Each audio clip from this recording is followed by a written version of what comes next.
All right. There are a number of folks here who know probably more about this topic than I do. So, by all means, I want this to be more of a conversation than really a presentation. Stuart will be talking a little bit about megafauna and stuff. So, your experience with the Geologic Survey.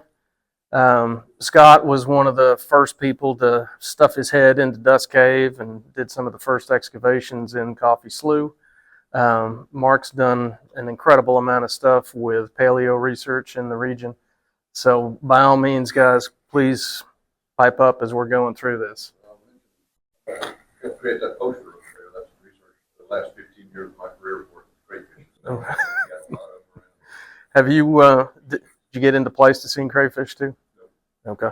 Well, the archaeological record in Alabama right now is informed by the Alabama Archaeological Site File. And most of you are very familiar with this. It documents all of the recorded archaeological sites in the state.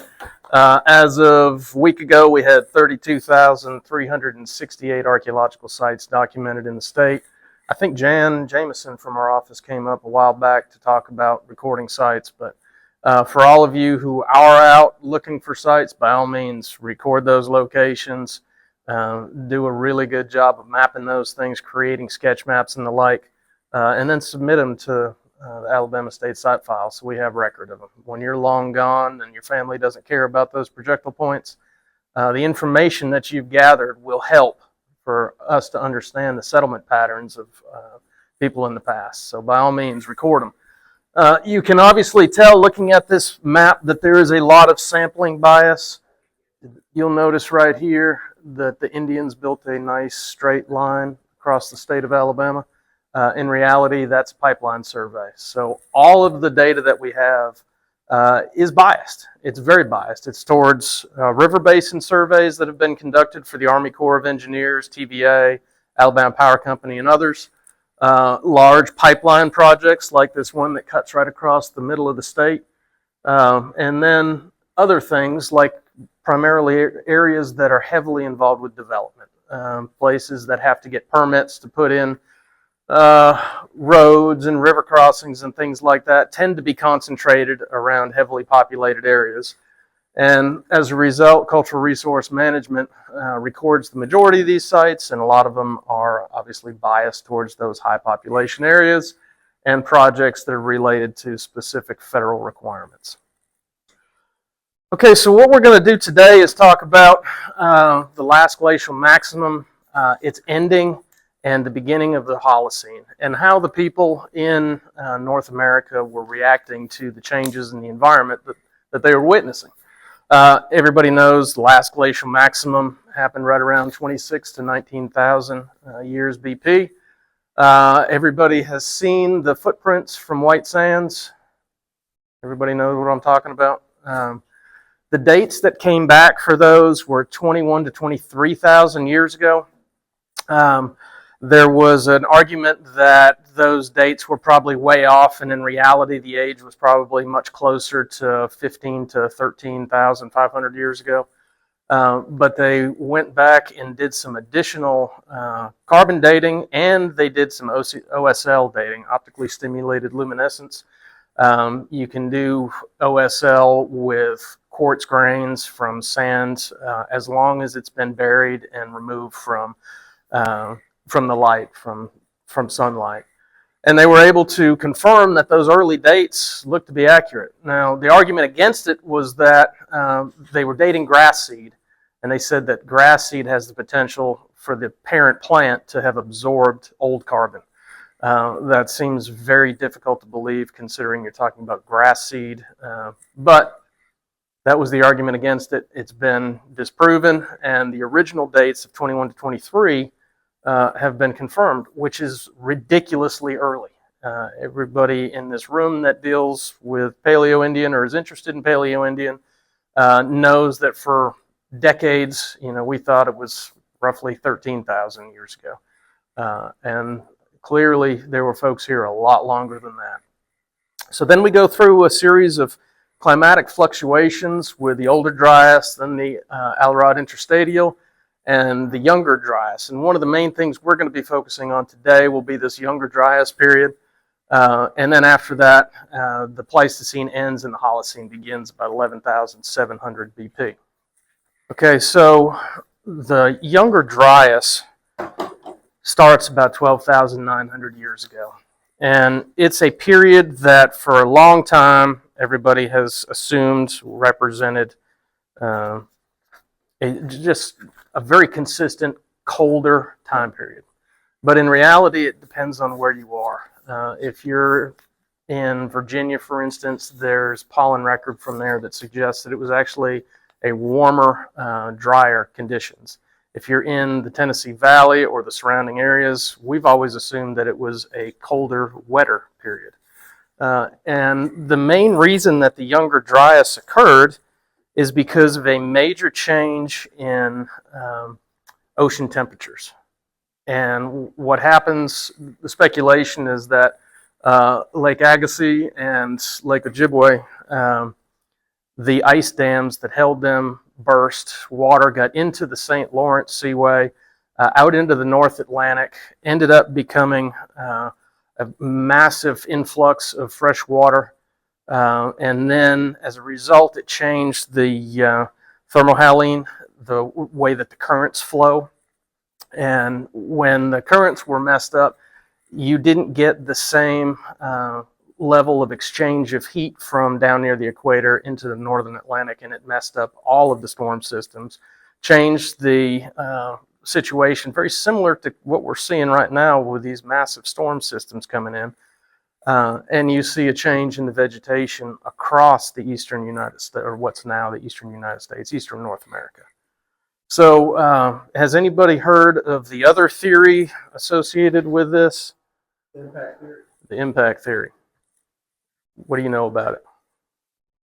That there's an impact that was either around the Yucatan Peninsula area and or below Greenland that created a significant shading of the sun, which caused a sudden climatic change in North and South America going into Europe.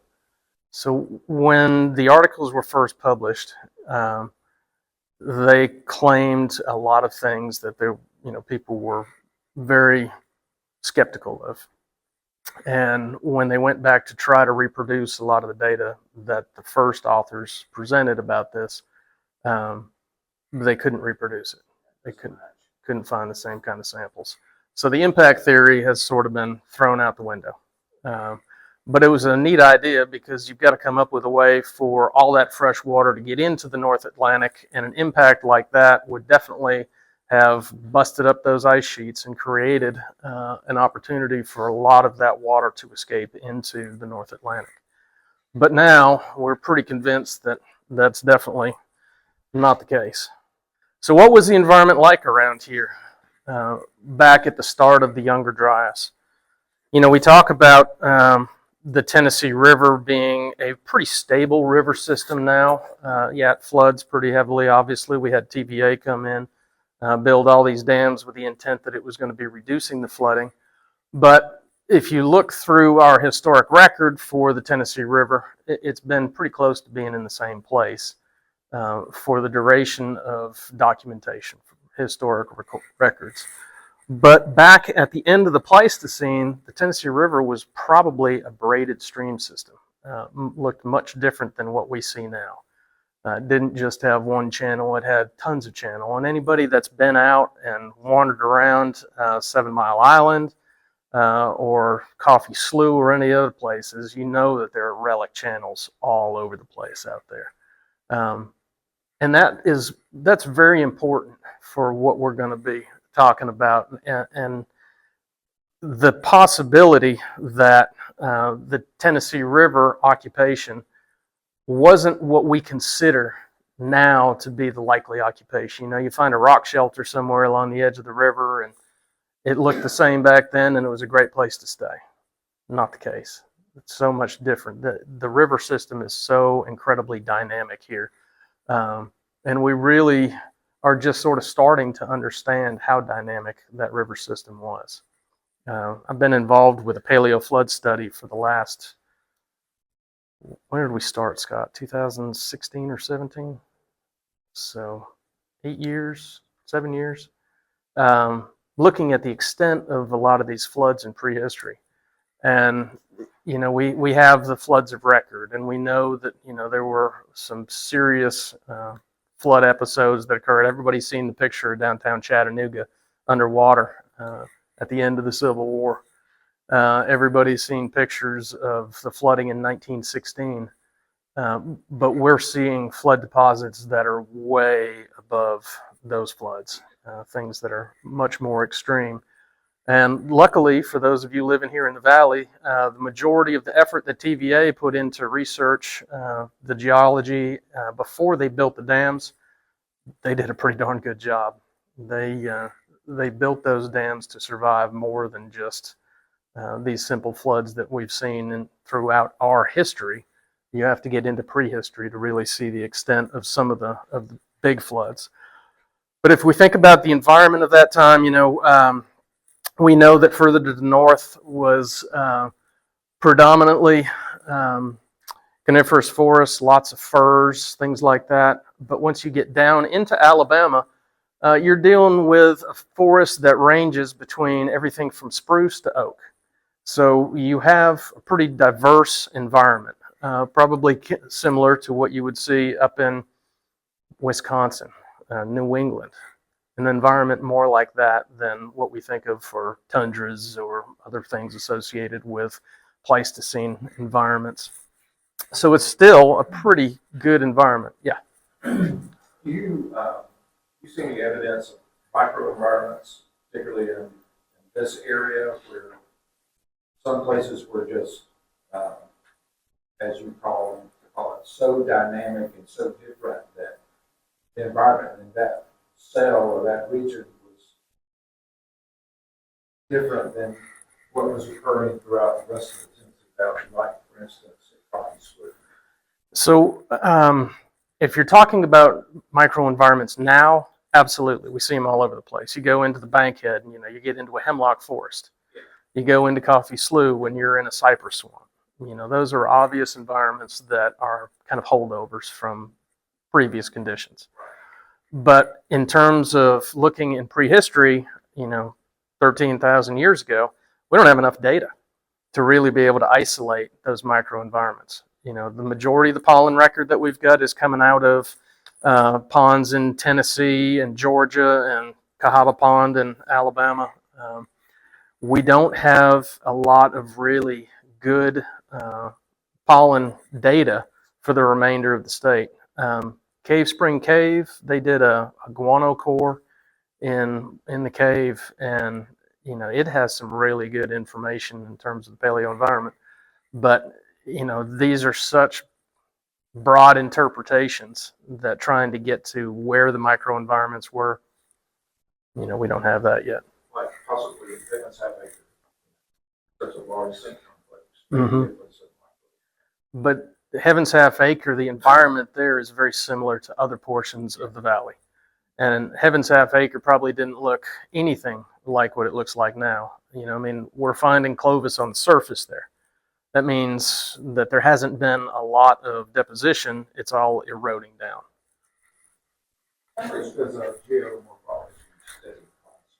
It depends on what you're doing.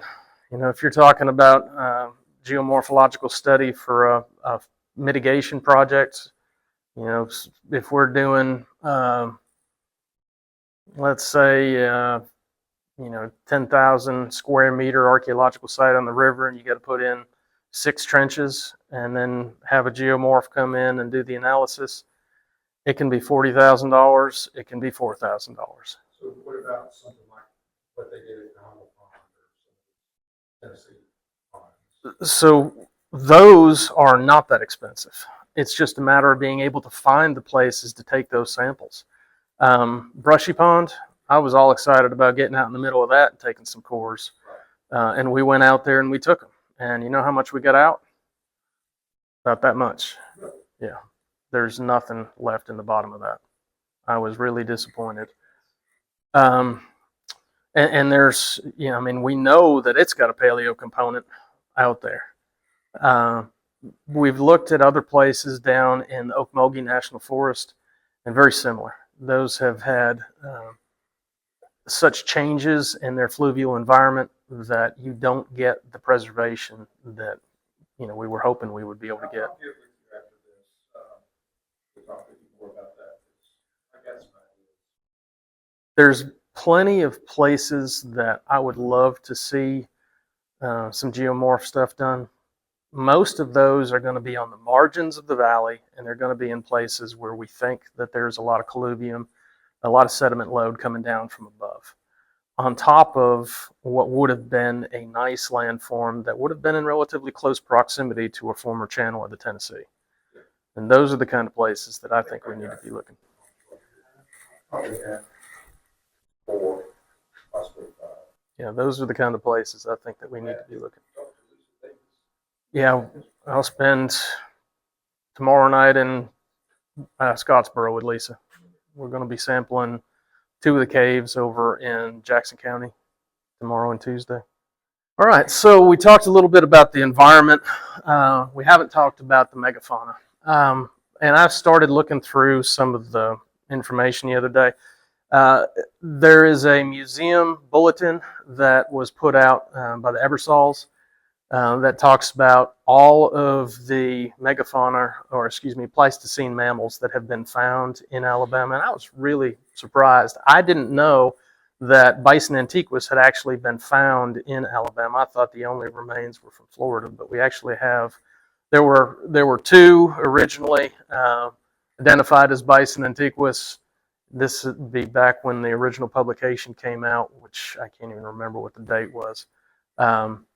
But one of those ended up, it's probably not antiquus, it's probably bison. It's identified as bison because they're not sure if it's Bison antiquus or more likely it's the American buffalo or American bison.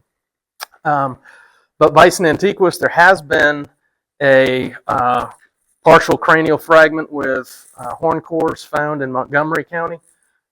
So we know that they were here. We know that they've been found all over the place in Mississippi and Florida.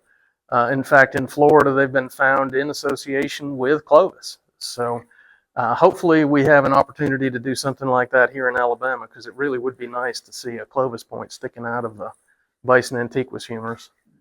But we had American bison, like we were talking about, which survived up until historic times.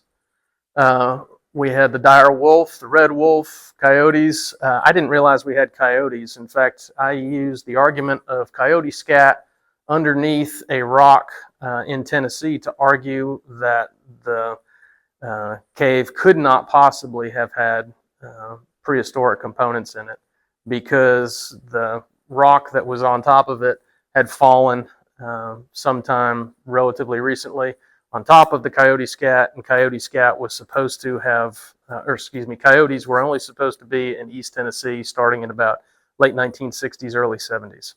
Well, they were here a hell of a lot earlier than that. Saber-toothed cats, long-nosed peccary, the elk were here, just like the elk that were reintroduced to the Great Smoky Mountains. Caribou or reindeer, stout-legged llama. Everybody know what a fisher is? It's a giant weasel. Very common in the northern part of the United States into Canada. In fact, my sister had a fisher take out her chicken coop up in Vermont. Giant short-faced bear, horses. There was somebody at UNA who was arguing that horses were actually here before the Spaniards. They had never died out, and that the Plains Indians had capitalized on the presence of horses long before the Spaniards reintroduced horses. But they are not talking to very many people at this point. Yeah. They're still here and there. Well, I'm very skeptical. I think they're flat wrong. The mammoth, plenty of mammoth teeth have been found. The American mastodon, tapirs. Scott, you found tapir. Was it tapir or peccary in caves? Porcupine, giant armadillo, Jefferson's ground sloth, Harlan's ground sloth. So, all of these megafauna were here when the first people were coming in. And, we won't get into the argument as to whether or not they influence the demise of the megafauna. But if you've got people that are interacting with large sources of protein, pretty good chance that they were doing a lot of work to take advantage of that. Well, if you see yeah.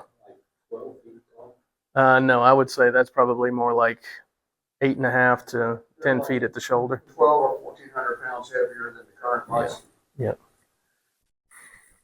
So, Very, very big. So then we start talking about how people came into North America and how they got into Alabama. And, we talk about the ice-free corridor, and we've talked about coastal migration routes. And, there's no reason that people weren't using the coastal migration routes. But if you look at this map, Dave Anderson put this map together years ago to show the various possible routes. But if you look at that map, it's pretty obvious what's wrong with it. That's not what North America looked like. North America had a lot more coastline. All of those white areas would have been accessible to Pleistocene colonists that were coming in. And we find mammoth teeth off the coast. Everybody's heard of the submerged forest that's been found off of the Mississippi coast. Was the Southern Miss, I think, has been doing the work down there. 48 to 60,000 year old, probably a black water forest environment, kind of swampy, what you would see in the coast of North Carolina or South Carolina today.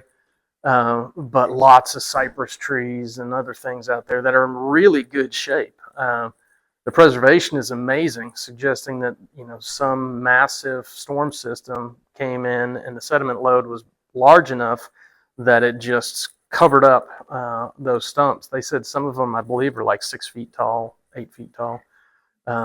So probably a pretty massive storm event came in, dumped all this sediment. Everything that is above the sediment level rotted away, and everything below that was removed from the aerobic environment and preserved. I don't know how long it's going to last. It's been exposed now for, I think, 6 years, 7 years, something like that. And, undoubtedly the marine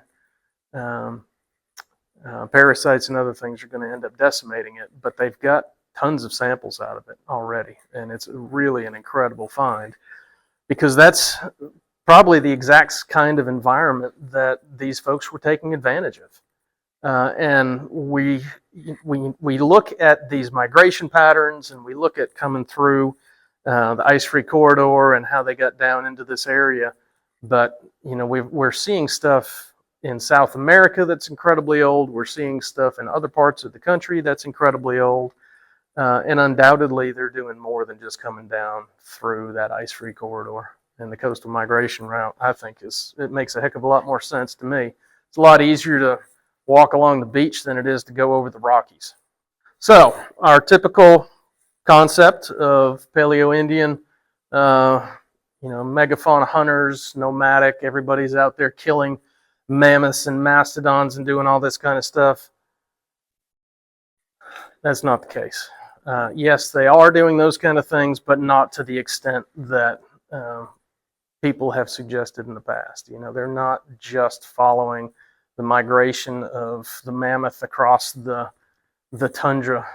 These people are taking advantage of other resources that are a hell of a lot less likely to kill you than dealing with a mammoth or a mastodon. We know that they're taking a lot of waterfowl. We know that they're taking bob whites, prairie chickens, a lot of white-tailed deer, passenger pigeon. All of these are found here in Alabama in the archaeological context. A lot of freshwater fish, drum in particular. Everybody has seen a fish weir before. You cannot have an easier way of catching fish than a fish weir and 10 people. Build the fish weir, walk down the stream, force the fish through the narrow part into a fish basket, and you can feed your family for ages that way. When they did the R.L. Harris Reservoir Survey Does anybody know who Charles Hubbard was? There's a copy of that back here. Is there? For free. Yes. It's a really, really good report. They went in and looked at the time, it was going to be a standard river basin survey, go in, see what was there, record the archaeological sites. And Charles got excited because they started to find all of these fish weirs. And he and Amos Wright and a bunch of other folks started looking into it, and they changed the research design of the project to focus on those fish weirs. And they actually talked Fish and Wildlife and ADC&R into letting them create a fish weir and use the fish baskets to see how efficient they were. And in the process of doing that, John Blitz, who was at the time, I think, 17, 18 years old, was on the field crew, and he said, we got so sick of eating fish because we caught tons and tons of fish. So we're talking about much less dangerous species to be taking advantage of, efficient ways to gather protein, not just things that are going to very likely get you killed. In terms of plants, they're already taking advantage of things like hickory, acorn, and even black walnut. Black walnut to not a real extensive degree because black walnuts tend to grow in groves. They kill off the majority of the other plants around them. But the hickories and the acorns, once we get towards the end of the Pleistocene, really become an important part of the subsistence strategy of the folks in Paleo-Indian and into what we're considering the transition to early side-notched, the early archaic. How do we know all this? Well, that guy right there started some of the most incredible research in the state of Alabama and that little hole in the bluff called Dust Cave. The stratigraphy in that cave was very well preserved. There was a lot of very good research that was done there, taking advantage of sampling features and individually sealed occupation zones within the cave. You can look at the micromorph slides that were created, and you can see in there all the little detailed structures that Sarah Sherwood and other folks were looking at. And this is where I kind of got my start in my interest in the paleo research in our region. I went up to work with Paul Goldberg and Sarah Sherwood at Dust Cave one summer because I was going to be looking at core samples that we were taking out of the mounds at Moundville. And they showed me how to look at thin sections. They showed me how to produce them. And I just had a really great time. And that project, Dust Cave, was one of the most amazing field schools ever conducted in the southeastern United States. You were in the middle of a swamp. You couldn't get out of there very easily. If you wanted to go somewhere, you really had to want to go somewhere. What was the name of the liquor store that everybody went to? Jazz's. After they did the initial research, Candy Hollenbach and Asa Randall got a grant to go back and resample a lot of the sites in the area. They looked at Dust Cave, LaGrange, Stanfield, Worley, and Rollins with the idea that they were going to take a more detailed look at the subsistence strategies of the folks that were there. And Candy did a really, really good job. Her book that came out in 2009 is basically just a copy of her dissertation, gathering in the late Paleo-Indian and early Archaic periods in the Middle Tennessee River Valley. That's the title of her PhD, but it's also the title of the book that she wrote, which, I don't know, is there a book for sale here? Have you guys got a copy of it? It's been there in the past. I don't know if there's a copy right now. Okay, so, we've talked about sort of the generic idea of the Pleistocene and things that every single person in this room that's familiar with the Pleistocene and Paleo-Indian occupation already knows. They weren't just hunting megafauna, they were taking advantage of other resources. They weren't just focusing on protein, they were gathering acorns and other things.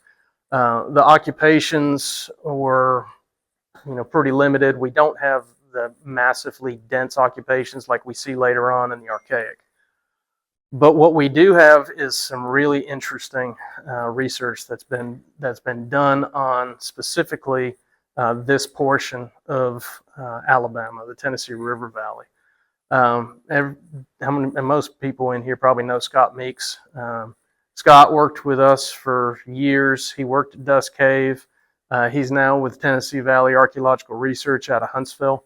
But he and Dave Anderson took the Paleo-Indian Database of the Americas, all the research that has been done by site files across the Southeast, and they tied it into a study of what we could determine from those documented records in terms of the peopling of North America, in particular the Tennessee Valley. And they looked at a number of things. Population based on the number of projectile points that had been found. They looked at the environment and how those population shifts coincided with changes in the environment. And they came up with this list of 5 events that's really pretty interesting. And in terms of what's been found out at White Sands is really interesting because, you know, they were talking about an early introduction of colonists into North America that likely failed. They were a population, they assumed that came sometime between 15,000 and 13,800 years ago, and may have in this area, but out in New Mexico, they were a lot earlier than that. The 23 to 21,000 years ago date holds up. So we have the first introduction of folks, these pre-Clovis people that come into the Tennessee Valley. Who knows? You know, Did you say that, Matt? Clovis failed? well, we'll get to that. We're not there yet. And then the second event that they talk about is basically after that failure, there's a gap in time before there is any major occupation in the Tennessee Valley. And what comes third is this 400-year span of population increase and colonization right at the end of the Alorod Interstadial and the start of the Younger Dryas. And then it ends up being when Clovis occurs. And people start to come up with this new technology, and it spreads like wildfire. And then you have the next event, which is another population drop between 12,800 and 11,900, where people seem to be focused on the available resources that they can get to easier. You'll notice the Clovis in the picture on the right. That is one made out of Bangor chert. How many people have found a Clovis made out of Bangor as opposed to Fort Payne? Vast majority are Fort Payne. They know where the Fort Payne resources are. They're taking advantage of those resources at various times a year, and they're transporting, curating that really nice lithic material. But later in time, they're not able to traverse as widely and as they had been, and they're starting to take more advantage and learn about local resources. So that came when we were doing a riverbank profile, and I got to the bottom of the profile about 4.5 meters down. I was right on the bank of the river, and my shovel hit something, and I said, "Oh God, what did I just break?" And cleared it away, and it was the Clovis. Well, that was situated flat on top of what had been a nice beach environment right on the edge of the river. And the dates that we got back were late Clovis, but they were still within the range of Clovis. So it was a Paleozoic. So we have the fourth event with the population drop that's undoubtedly associated with the Younger Dryas and this change in the environment. And it probably causes similar to things to what we're seeing now, where your forest starts to die out. Well, right now we've got the emerald ash borer, and we've got the pine beetle, and we've got the woolly adelgid, all killing off the trees that we're accustomed to. Well, those are an effect of warmer temperatures, and those pests can exist further north than they had been able to in the past. Well, it works the same way in reverse when things are colder, and things that can survive in the colder environments You start to see trees dying off and other resources started to die back. The things that used to be able to grow here couldn't. And those people are having to deal with those changes in the environment. And, it looks like, based on the decline in population and the failure of Clovis, that that's probably the result. But you can't say that there is a direct correlation between an environmental change and what happens to a population, because people like today use technology to manipulate their environment. They come up with new technologies. Well, Clovis ends, and they come up with new technology to address it. I think you just explained that the best I've ever heard. Is it Clovis failure, or is it to survive easier, you adapted into a different technology? Yep. The way that you said it, I think is that's the area that I study the most, and I think that's clean. I hope I can remember to write it down. He's got it on film. You talk about the death of Clovis. You're talking about the death of a technology, not necessarily of a people. No, absolutely not. We know that the population continues on, but it's not. You don't see everything else changing that you would see if an entire population disappeared and a new population came in. What you see is a gradual decline in people that are making those traditional points. Instead, they're coming up with the new traditions, the redstones, and then you start seeing the unfluted stuff, and then you start seeing the early side notch points, and then you start seeing the corner notch points. And all of these things are technological advances that make success in subsistent strategies better. You're able to survive better, reproduce, because your technology allows you to survive and reproduce. Whereas if you were using the old one, you didn't have the same chance. So that gets us to how we consider the environment of the Tennessee Valley today and what we're seeing as a result of climate change. And climate change, whether you want to buy it as being the result of anthropogenic influence or if you want to deny it, I don't care. Regardless, we know that the environment is changing. Everybody's seeing these massive storms that are coming through. The frequency is greater. In the prediction that is that by the end of the century, we will have a 23% increase in the precipitation. And the majority of that increase is going to be in the form of these small, isolated, concentrated storms where you get massive amounts of water in a very short amount of time. Things like we just saw in the Appalachians. A lot of these photos are of Swannanoa. And the reason I took so many pictures off the internet for that is because if anybody's looked at the photos of that, the scouring that went on is amazing. And how it changed the landscape of that valley overnight is just incredible. And years ago, was it in the Wheeler Report that Mike Collins argued that there are no intact paleo sites in the Tennessee Valley proper? It's in the Pickwick Report. And I thought he was full of crap. I really did. I didn't think that there was a snowball's chance. Well, Heaven's Half Acre is not an intact paleo site. Okay, that's an eroded paleo site. I'm talking about intact, stratified Paleo-Indian occupation in an area where you have deposition and things are sealed, like you have at Dust Cave. Well, Dust Cave doesn't have an early Paleo-Indian occupation. Dust Cave has late Paleo-Indian occupation, and early Archaic, and middle Archaic.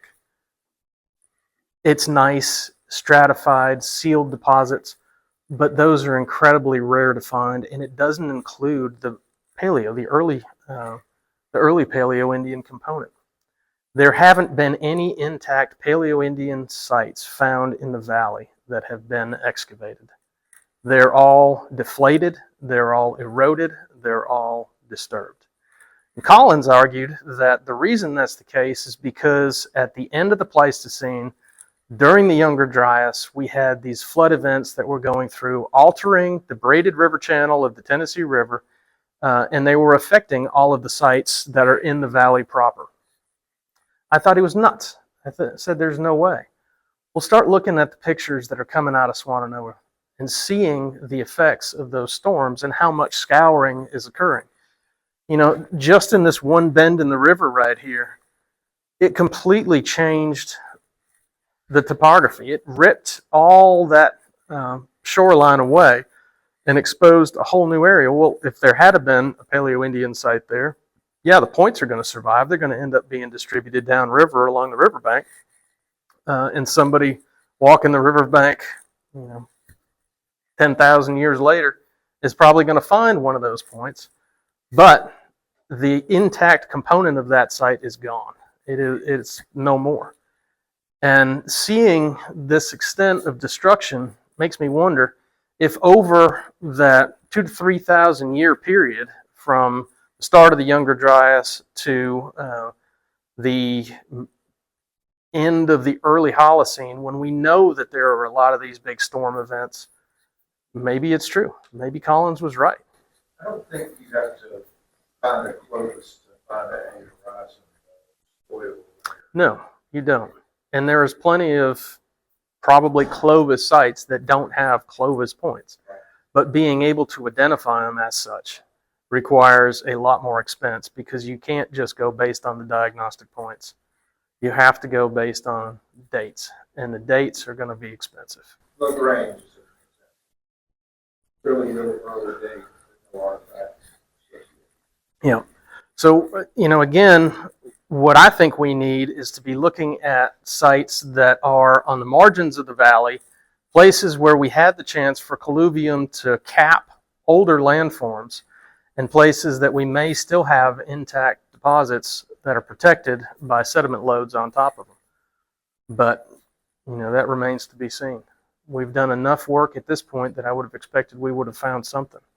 But we're not. Worley Stanfield site would have been an example of one that's kind of up elevation from the river proper. I don't know how many feet above the current river level it is. No intact Clovis component. 5 feet or so. No intact Clovis component. Yeah, but is the Scotts Bluff not possibly older with Western stem tradition? There hasn't been enough dating coming out of that for me to buy it. There really I hasn't. understand that's possibly, but It'd be neat to see. it would. That's intrigued me for about 7 years now. To me, there just needs to be more Focused research. testing just on this question. Agreed. Absolutely. The 1916 flood was severe. The dams weren't in place. There wasn't the type of flood control systems set up. But if you look at the damage that occurred from the September storms, that's I-40 heading up through the mountains into eastern Tennessee, western North Carolina. If anybody's ever driven that road, you know how much of a pain that road is, but usually it's because the mountain's coming down on it. This time the river took it out. When we lived in Knoxville, it was closed for about 2 years, I guess, as they were trying to tie the mountain back. They grouted it, they put chain link on it, they drove helical piers into it, trying to keep that mountain back. But it was never a question of, was the river going to take out the eastbound lane? And you can see that shoreline had rock on it the boulders in there were huge. They had everything set up to keep that thing in place, and every bit of it was washed away. Well, if you have a storm of that magnitude coming through the Tennessee River Valley, here, just 300 yards that way, it's going to do some serious damage. This building is going to be under, 20 feet of water. But I think that there were events that occurred during the late Pleistocene and early Holocene that were that extreme. And we're seeing those types of flood deposits in some of these places that we're looking up and down the valley from Pickwick all the way up into the mountains. But yeah, I've just been amazed at the damage that these things caused. and what is the relationship to what we see in the archaeological record from early on. Any questions?